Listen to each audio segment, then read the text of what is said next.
समय 12 बजे, दिन मंगलवार, स्थान राजीव भवन रायपुर। जांच एजेंसी ईडी। आज जब कांग्रेस के छत्तीसगढ़ पार्टी मुख्यालय राजीव भवन में ईडी की टीम पहुंची तो पार्टी दफ्तर में हड़कंप मच गया। कांग्रेस कार्यालय में ईडी की आमद की वजह थी शराब घोटाले की जांच कर रही ईडी को पूर्व आबकारी मंत्री कवासी लखमा से जुड़े कुछ अहम दस्तावेज की तलाश। दरअसल ये पूरा मामला शराब घोटाले में पूर्व आबकारी मंत्री कवासी लखमा की संलिप्तता से जुड़ा हुआ है। लखमा पर ईडी ने आरोप लगाया है कि लखमा ने सुकमा में एक बड़ा कांग्रेस भवन शराब घोटाले के पैसे से बनाया है। अब इस मामले में कांग्रेस भवन से जुड़ी अहम जानकारी ईडी चाहती है। सम्मन दिया है, सम्मन हमने प्राप्त कर लिया है, रिसीविंग दे दी है और जो जो तथ्यों में उन्होंने जानकारी मांगी है उन तथ्यों को हम जानकारी जो हमारे वरिष्ठ नेताओं से, हमारे अधिवक्ताओं से चर्चा कर उसको हम उपलब्ध करवा देंगे। कार्य से कुछ बातचीत नहीं हो, सम्मन से उन्होंने दिया, सम्मन मैंने प्राप्त कर लिया। 27 तारीख का उन्होंने डेट कहा है, 10:30 बजे उपस्थित होना है। उपस्थित होकर अपनी जो है सारी जानकारियां दो करके उन्होंने कहा है। इधर जैसे ही ईडी की दस्तक कांग्रेस के कार्यालय राजीव भवन में हुई, वैसे ही इस मामले में सियासी पारा हाई होने लगा। सड़क से लेकर सदन तक इस पर सियासी बयान हवा में तैरने लगे। विधानसभा में इस मामले की गूंज सुनाई दी और एक बार फिर आरोप प्रत्यारोप तेज हो गए।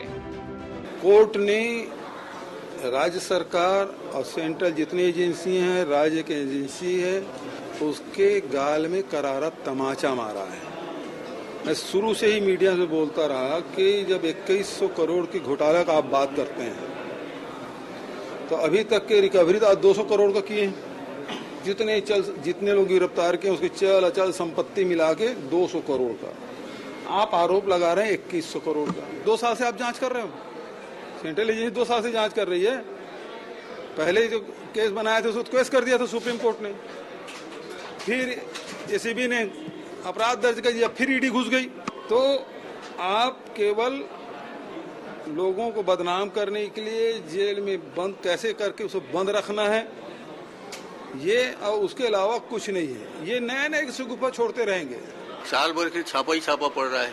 ईडी के छापे पड़ते हैं, आप उनको जेल में डाल देते हैं, जेल में पड़े रहते हैं वो, और बाद में देवेंद्र यादव की तरह छूट के आ जाते हैं। चाहे आप 3 महीने कर लो, चाहे 7 महीने कर लो, मगर आप उसके खिलाफ कुछ साबित ही नहीं कर पा रहे। मसला ये है कि कोई संस्था बड़ी है, कोई व्यक्ति बड़ा है तो कानून छोटा नहीं हो जाता है। राज तो कानून का होगा और अगर भ्रष्टाचार का पैसा जहां लगा है वहां ईडी जा रही है तो उसको इस दृश्य में नहीं देखना है कि वो बड़ी संस्था है या छोटी संस्था है या बड़ा आदमी है या छोटा आदमी है, वो मसला नहीं है।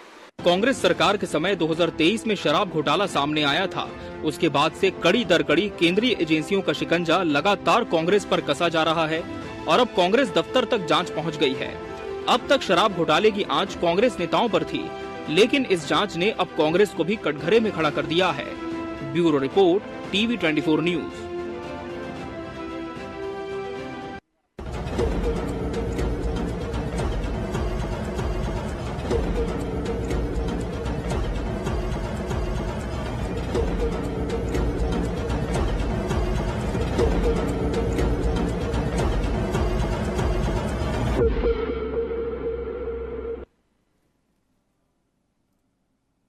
नमस्कार, मैं हूं मोहन तिवारी। आज के मुद्दे में आपका स्वागत है और आज का मुद्दा हमारा आधारित है ईडी की दस्तक पर। जी हां, ईडी की दस्तक हुई है राजीव भवन में। राजीव भवन वो भवन है जहां से कांग्रेस का संचालन किया जाता है और कांग्रेस के मुख्यालय में जब ईडी ने दस्तक दी है तो सियासी धकधक मचने लगी है।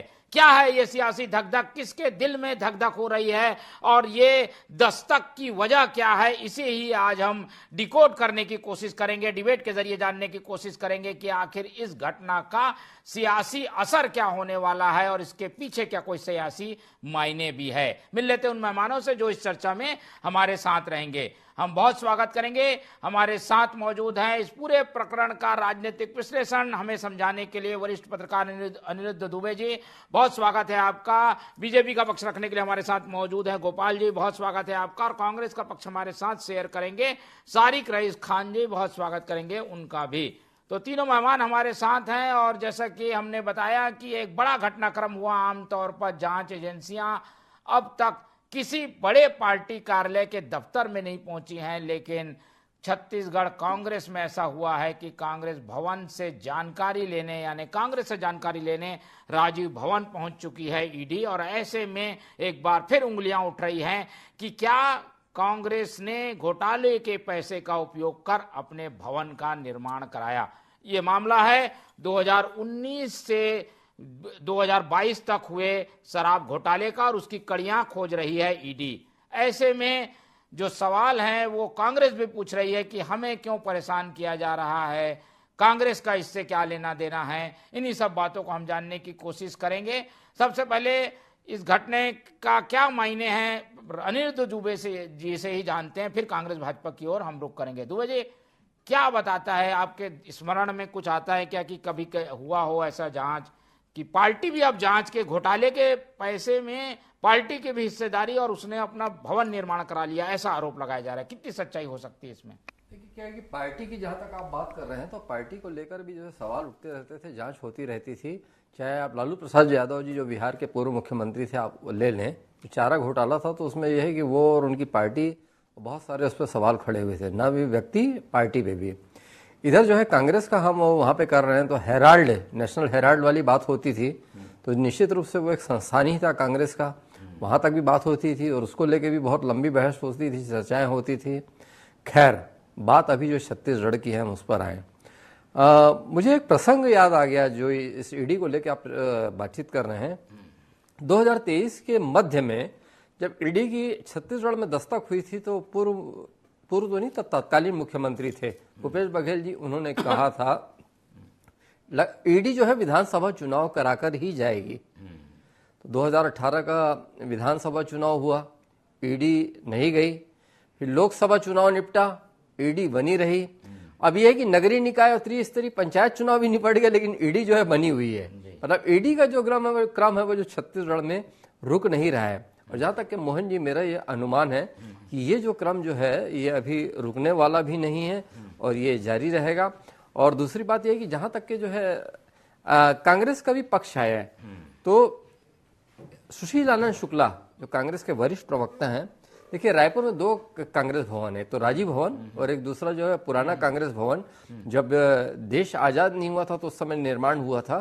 तो उन्होंने आज सुशील आनंद शुक्ला का एक बयान आया कि शेरापुन्नी में जो है पब्लिक से दान लेके अंग्रेजों का जब जमाना था तो उस समय जो है हमारा कांग्रेस भवन बना था, हमें इतनी ईमानदारी थी। तो ये बात भी सही है कि हम इतिहास पढ़ते हैं तो ये सब जिक्र मिलता है।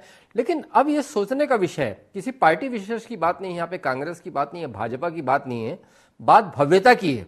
मतलब आजकल राजनीतिक पार्टियों के जो दफ्तर भी हैं, चाहे आप भाजपा को देख लें, कांग्रेस को देख लें, तो भव्यता कहीं कहीं पे जो है 3 स्टार 4 स्टार होटल का भी आभास होता है। तो ये बहुत सारे सवाल उठते हैं और मामला भी जो है रुकने वाला नहीं है, ईडी का क्रम जारी रहेगा। ठीक है, और ऐसे में सवाल उठते हैं तो कांग्रेस का पक्ष भी जानना जरूरी है। और क्योंकि कांग्रेस पर ये एक तरीके से आरोप के रूप में लगाई गई बातें हैं कि भाई कांग्रेस भवन बना जो कि खास तौर पर सुकमा का कहा जा रहा है, उसमें ये घोटाले का पैसा यूज हुआ और इसीलिए ईडी पहुंची थी आज कांग्रेस भवन में। चलते हैं, सारिक रईस खान जी हमारे साथ बने हुए हैं। सारिक जी, ये जो पूरी स्थिति बनी हुई है इससे तो ऐसा लग रहा है कि पार्टी को भी एक पार्टी बनाने की कोशिश हो रही है इस पूरे केस में। हो सकता है कि लखमा जी घोटाले में हो सकते हैं, लेकिन पार्टी को निशाना बनाने के पीछे क्या मंशा दिखती है? देखिए मोहन जी, इससे पहले कांग्रेस पार्टी के द्वारा बहुत से चैनलों में जो डिबेट हुई है, जो परिचर्चाएं आयोजित हुई है, उसमें बारंबार इस बात को कहा गया है कि 8-10 सालों से केंद्रीय एजेंसियों का दुरुपयोग केंद्र सरकार और राज्य सरकार के इशारे पे किया जा रहा है और भारतीय जनता पार्टी के द्वारा ही इस तरह का केंद्रीय एजेंसियों के दुरुपयोग की लगातार बातें, जो विपक्ष शासित राज्य रहते हैं जहां पर विपक्ष मजबूत रहता है, उन राज्यों में कहीं ना कहीं किसी भी तरह से विपक्ष को विचलित करने के लिए, उनके नेताओं के जो मुखर आवाज है उसको बंद करने के लिए इस तरह की कार्रवाइयों को अंजाम दिया जाता है। तो उसी कड़ी में आज जो इस तरह की बात आई है, किसी पार्टी दफ्तर या किसी पार्टी दफ्तर जो बनाया गया, देखिए कांग्रेस पार्टी की परंपरा रही है कि कांग्रेस पार्टी के जो भी भवन, जो भी कार्यालय बने हैं वे आम जनों के सहयोग से, आम कार्यकर्ताओं के सहयोग से, चाहे वो पुराना कांग्रेस भवन रहा, जैसे अभी आप लोग की परिचर्चा में आदरणीय हमारे अनिरुद्ध दुबे जी ने भी इस बात को रखा और जो हमारे मुख्य प्रवक्ता सुशील आनंद शुक्ला जी ने भी इस बात को संचार विभाग के जो प्रमुख हैं उन्होंने रखा है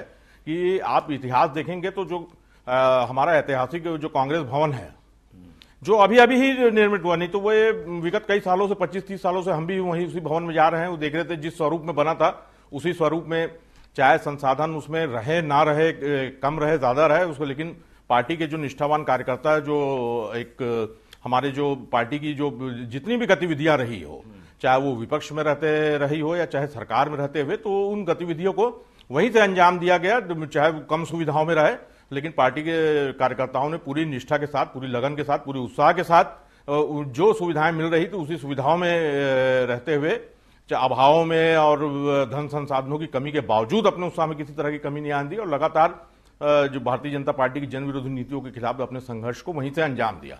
आज जो भी कार्रवाई इस तरह की, मैंने पहले भी कहा कि केंद्रीय जो एजेंसियां हैं जिनका काम ये रहता है कि जिस तरह भी जो अपराध हुए हैं या जिस तरह का पैसे का हेर फेर हुआ उसकी जांच की जाए, लेकिन इसका उपयोग उल्टा हो रहा है। तो आज हमारी आपत्ति इसी बात को लेकर, देखिए भवन बहुत से बने हैं, ऐसा नहीं है कि जो आज जिस जिला कार्यालय के भवन की बात आ रही है, इससे पहले जब 15 वर्ष भारतीय जनता पार्टी की सरकार रही तो सभी जिला कार्यालयों में भारतीय जनता पार्टी के कार्यालय उसी जमाने में बने।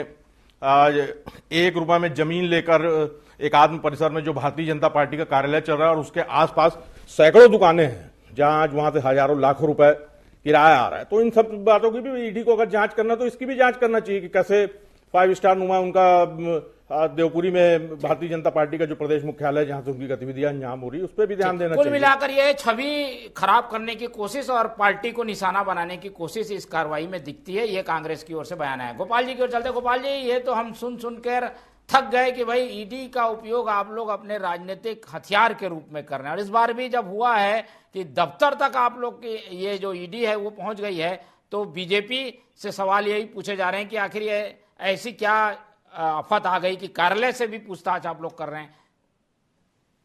देखिए मोहन जी, ये जो डिबेट है ये मुझे लग रहा था कि थोड़ी देर से मैं सुन रहा था, ये डिबेट गलत तरफ जा रहा है। ये डिबेट है करप्शन को लेकर, ये डिबेट है करप्शन के चार्जेस को लेकर, राजीव भवन को लेकर नहीं है, या राजीव भवन के निर्माण की प्रक्रिया को भी लेकर नहीं है, या राजीव भवन में कौन सा काम चलता है उसको भी लेकर भी नहीं। ये सबको पता है, पूरे प्रदेश को पता है कि कांग्रेस की सरकार 5 साल एक गिरोह बनाकर चली। अब दूसरी बात मैं बताता हूँ, भूपेश बघेल का बयान देखिए जो आप ही के डिबेट पर चला कि 2100 करोड़ की बात करते थे, अभी तक तो 200 करोड़ निकला। इस बयान में आप मुझे ये समझाइए कि भूपेश बघेल 2100 करोड़ के करप्शन के आरोपों को खारिज कर रहे थे या 200 करोड़ के करप्शन को प्रमाणित कर रहे थे, ये भूपेश बघेल से पूछना चाहिए।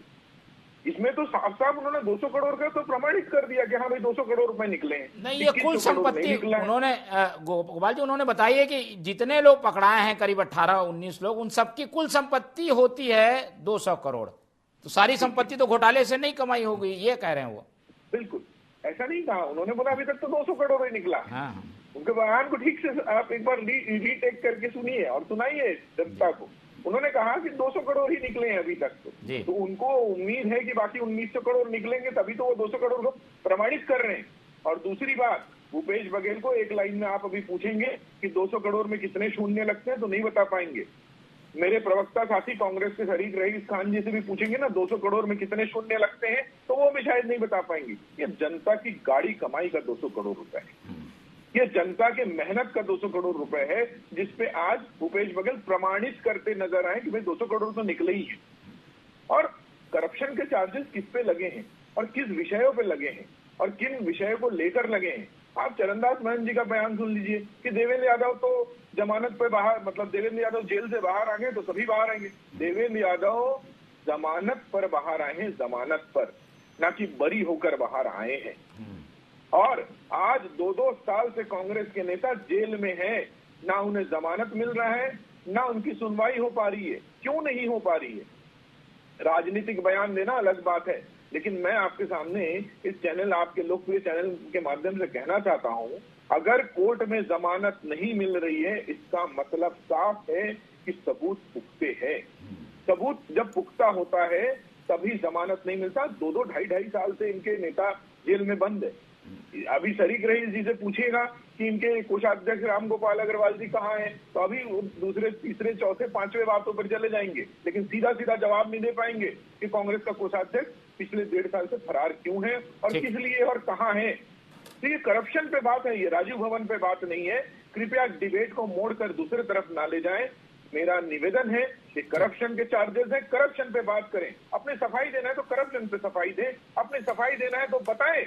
अगर आपके कवासी लखमा बोलते हैं कि मैं अनपढ़ मंत्री था, तो अनपढ़ को मंत्री बनाया क्यों आपने? अगर वो बोलते हैं कि मैं अनपढ़ मंत्री था, तो उनको वाणिज्य मंत्री बनाने के जैसा जिम्मेदारी कैसे दी आपने? वाणिज्य मतलब आप लोगों का रोजगार, लोगों का व्यापार, प्रदेश की आय, प्रदेश सरकार की आय, ये सब जिम्मेदारी आपने अनपढ़ को कैसे दे दी? और 5 साल वो चलाएं कैसे? 5 साल उन्होंने 5 साल क्यों नहीं बोला? अगर उनको दिक्कत हो रही थी तो पहले 3 महीने में बोल देते कि मैं मंत्री पद संभाल नहीं पा रहा हूँ, मैं अनपढ़ हूँ, मुझे साइन करना नहीं आता, मुझे कहाँ साइन करना है ये नहीं पता।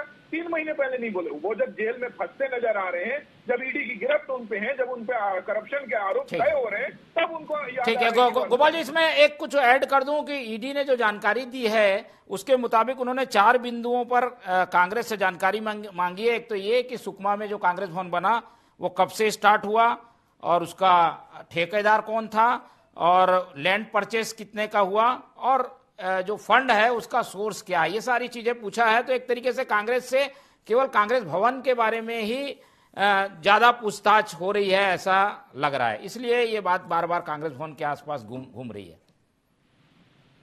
नहीं, ठीक है, देखिए मैं फिर उसी पे आता हूँ। भवन बनाने के तरीके पे प्रश्न चिन्ह हुआ और पैसे पे प्रश्न चिन्ह हुआ, पैसे के आवक पर प्रश्न चिन्ह हुआ। तीनों जो है ये करप्शन को इंगित करता है।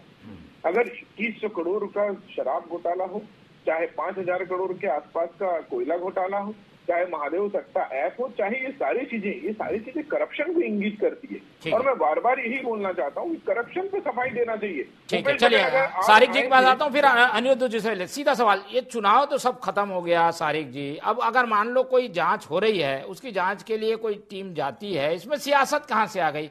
भाई अगर कुछ नहीं होगा तो कुछ नहीं मिलेगा। और कोई सीधा सा सवाल है, कांग्रेस भवन कैसे बना इसकी जानकारी ली जा रही है, घोटाला नहीं है तो पता चल जाएगा भाई फलाना कंस्ट्रक्शन हुआ, फलाने चेक से भुगतान हुआ, इसमें कहाँ घोटाला आ गया, इसमें सियासत कहाँ से आ गई? आप लोग इतना हड़बड़ाए क्यों हुए हैं? नहीं, बिल्कुल हड़बड़ाने की कोई बात नहीं है, लेकिन ये जो तरीका है, जिस तरह से एक राजनीतिक पार्टी की, जो प्रमुख विपक्षी राजनीतिक पार्टी है, उस पर जिस तरह का ये एक प्रयास किया जा रहा है, प्रयास क्या कहूंगा मैं, एक तरीके से गंदी राजनीति कहूंगा भारतीय जनता पार्टी की।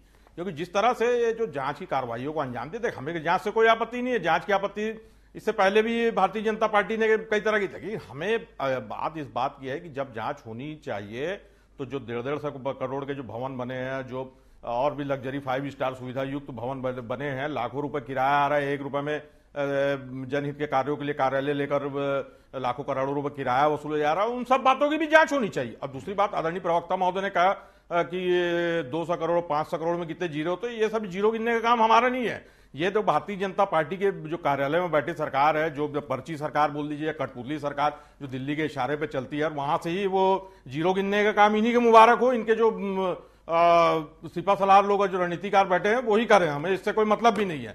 लेकिन बात इस बात पे हमारी आपत्ति है कि जिस तरह से ये खुद ही जज बन जा रहे हैं, ये खुद ही एक आरोप लगाने वाली पार्टी बन जा रहे हैं और हर तरह की फैसला ये खुद ही कर ले रहे भारतीय जनता पार्टी। और बात ये सभी लोगों के साथ में जांच बराबर की होनी चाहिए। देखिए, एक मैं भारतीय जनता पार्टी का उदाहरण ये बताना चाहूंगा कि महाराष्ट्र में इससे पहले अजीत पवार, छगन भुजबल, अब चाहे आंध्र प्रदेश में चंद्रबाबू नायडू, जब इनके साथ नहीं थी, इनकी विचारधाराओं से वे अपना इत्तेफाक नहीं रखते थे, तो उनके ऊपर बड़ी बड़ी जांचें बैठाई गई। लेकिन जब उन्होंने आके भारतीय जनता पार्टी को अपना समर्थन दिया, उनके साथ मिलकर उनकी गोद में बैठकर सरकार बनाई और उसमें सहभागी बने, तो आज आप देखेंगे कि महाराष्ट्र में अजीत पवार, छगन भुजबल के ऊपर ईडी के द्वारा केसों को सीधा सिरे से खारिज कर दिया गया है। इसी तरह चंद्रबाबू नायडू या जो भी इनके सहयोगी है। मापदंड पे सवाल है, एक बार अनिरुद्ध जी की ओर से। अनिरुद्ध जी, क्या लग रहा है, अगर सच्चाई है, कुछ दिशा क्या दिख रही है, जांच की दिशा किस ओर जाती हुई दिखाई दे रही है? छत्तीसगढ़ की राजनीति में क्या असर होगा इसका? अभी मैं सुन रहा था तो हमारे दोनों भाइयों ने जीरो की बात की, जीरो का आंकड़ा है। तो मैं जहां तक के समझ रहा हूं कि जहां तक जीरो का महत्व है, तो उसको तो वही समझ सकता है कि जिसने जीवन में जो है कई सारे जीरो हासिल किया हो, चाहे वो किसी भी राजनीतिक पार्टी का हो। तो वहाँ क्योंकि आम आदमी का जो है जीरो से वास्ता बहुत कुछ नहीं होता, और वो तो अपनी जो है रोजमर्रा की जिंदगी में ही उलझा हुआ होता है। तो ये एक बड़ी बात है। और दूसरी बात, जहाँ तक मैं समझ पा रहा हूँ कि वास्तव में जो है कवासी लखमा जी को जो है आबकारी मंत्री और उद्योग मंत्री जो बनाया गया था, उस समय मेरे मन में बहुत सारे सवाल उठे थे कि मतलब क्या है विभाग चलाने की बात। और आप देखे होंगे मोहन जी, अभी विधानसभा का, अच्छा एक और बात महत्वपूर्ण बात है कि अभी विधानसभा का बजट सत्र चल रहा है, और एंड बजट सत्र का जो है आज दूसरा दिन था, और दूसरे दिन में जो है इतनी बड़ी कार्रवाई हुई। तो मतलब ये कि आज जो है सियासत जो है यहाँ की छत्तीसगढ़ की गरमाई हुई थी। और अब विधानसभा की वो वाली बात भी मैं करता हूँ कि जब आप भी वहाँ पे होते थे, मैं भी होता था, तो जो लखमा जी के विभाग से संबंधित सवाल लगते थे, तो उनके जगह पे जवाब जो है मोहम्मद अकबर जी दिया करते थे, वन मंत्री। तो कोई भी राजनीतिक पार्टी और ऐतिहासिक पार्टी है कांग्रेस, उसमें विद्वानों की कोई कमी नहीं है, समझदारों की कोई कमी नहीं है, लेकिन जो है बहुत बड़ा जो है एक अजीब सा निर्णय हो गया था। और फिर आखिर भाई लखमा जी ने तो कहा ही है, ये तो बिल्कुल ना मीडिया में आया है, पेपर में आया है कि मैं ठहरा अनपढ़ आदमी, जहां दस्तखत करने के लिए कह देते थे मैं वहां दस्तखत कर देता था। ये कब हुआ? जब कांग्रेस की यहाँ पे सरकार थी। और अगर कि दस्तखत तो उनका सीधा सीधा कहना था अफसरों का, अफसर किनके अधीन काम करते हैं? तो सरकार के अधीन काम करते हैं।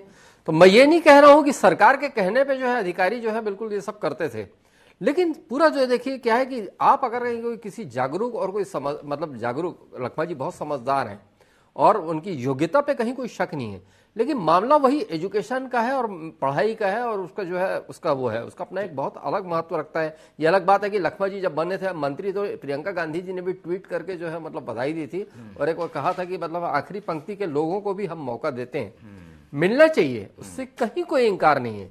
लेकिन जीवन में शिक्षा का अपना महत्व है।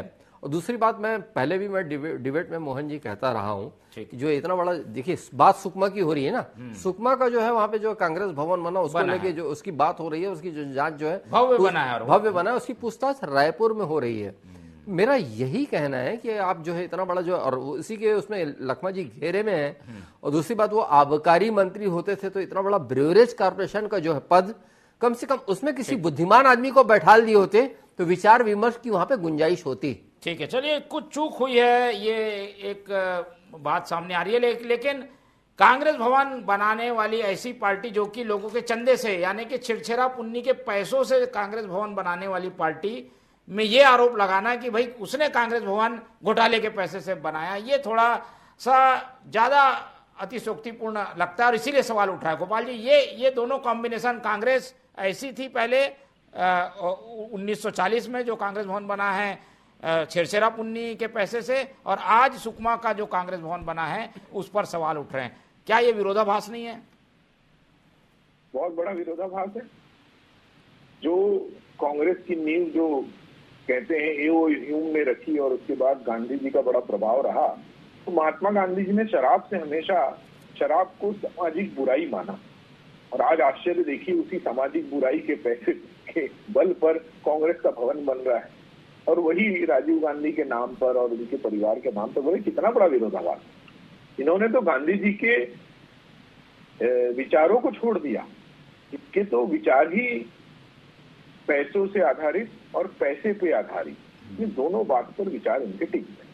बार बार तरीक जी कह रहे थे कि एकात्म परिसर की बात बार बार उठा रहे थे। मैं उनको बताना चाहूंगा 1991-92 में जमीन अलॉटमेंट हुआ है, उसके बाद दिग्विजय सिंह की 10 साल की सरकार रही है, 3 साल की सरकार अजीत जोगी की रही है, 5 साल की सरकार भूपेश बघेल की रही है, कुल 18 साल की सरकार इनकी रही है, 18 साल में आपने जांच क्यों नहीं करवाया? किसने रोक के रखा था? केंद्र में आपकी 20 साल की सरकार रही है, उसके बाद आपको किसने रोका था जांच करने से? किसने मना किया हुआ था? क्यों आपने जांच नहीं करवाया? उसका कारण सिर्फ एक है कि भारतीय जनता पार्टी ने ऐसा करप्शन के आधार पर कभी कार्यालय निर्माण का कार्य नहीं किया है। आप अगर जांच भी कराते, आपको सिफर ही हाथ निकता। और क्या आप ये भी कह रहे थे कि गंदी राजनीति तो भूपेश बघेल ने यहाँ सबको दिखाया है। चाहे वो किसी के एक फोटो के आधार पर ईओडब्ल्यू पे केस हो जाए, चाहे वो किसी को घर से रात के 2 बजे उठा के 4 जेल घुमाना। आदरणीय विजय शर्मा जी को रात को 4 बजे से लेकर सुबह के 11 बजे तक के 4 जिलों के जेल में घुमाती थी आपकी पुलिस। शायद वो समय आप भूल चुके हैं, शायद वो समय आपने भुला दिया है। आपकी पुलिस ने क्या किया है, आपके ईओडब्ल्यू ने क्या किया है, ये किसी से छुपे हुई नहीं है। पत्रकारों को जेबों में ड्रग डाल के आपके ईओडब्ल्यू और आपके पुलिस वाले जेल में भरते थे।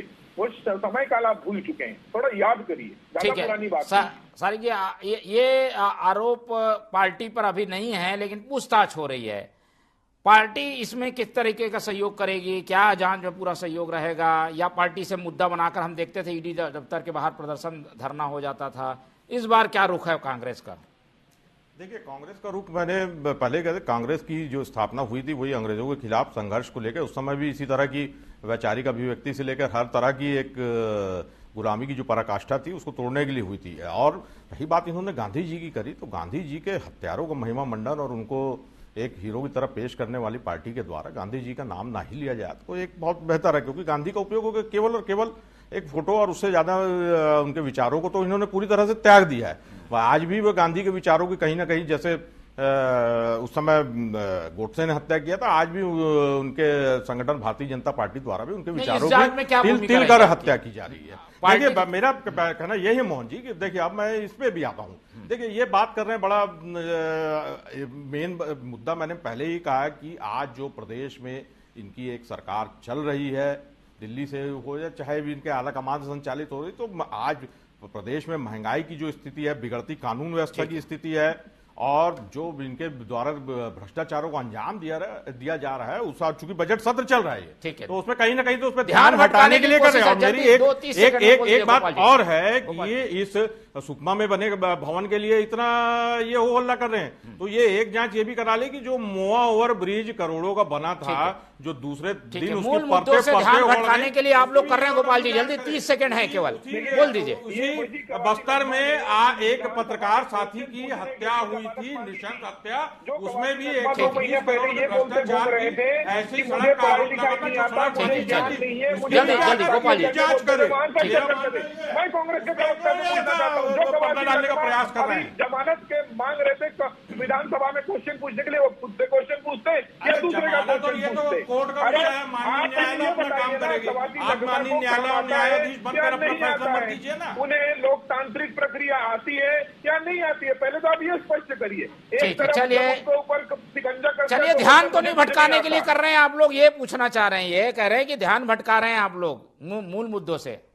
भारतीय जनता पार्टी विकास के आधार पर और विकास के मुद्दे पर इस प्रदेश में कार्य कर रही है। ध्यान भटकाने का काम ये करते आ रहे हैं, लेकिन इसने इनकी नकाब आज है कि तीनों चुनाव में बिल्कुल। चलिए, वो तो समय बताएगा, लेकिन ईडी पहुंची तो सियासी धक ने सबको परेशान किया, उसी पर आज हमने चर्चा की है। कई परतें खुलेंगी और आगे भी हम चर्चा करते रहेंगे। आज समय इतना ही है, इसलिए चर्चा को यहीं खत्म करते हैं। इस पूरी चर्चा में हमारे साथ सारिक रईस खान जी जुड़े, उनका बहुत धन्यवाद। अनिरुद्ध दुबे जी ने समय दिया, उनका बहुत धन्यवाद। और गोपाल सामंतो जी हमारे साथ बने रहे, उनका बहुत बहुत धन्यवाद। तो तीनों मेहमानों को धन्यवाद कहते हुए आज की ये चर्चा ही खत्म करते हैं, और आप लोग से रखते हैं उम्मीद कि आप लोग देखते रहेंगे TV 24। रखिए अपना बहुत ख्याल। नमस्कार।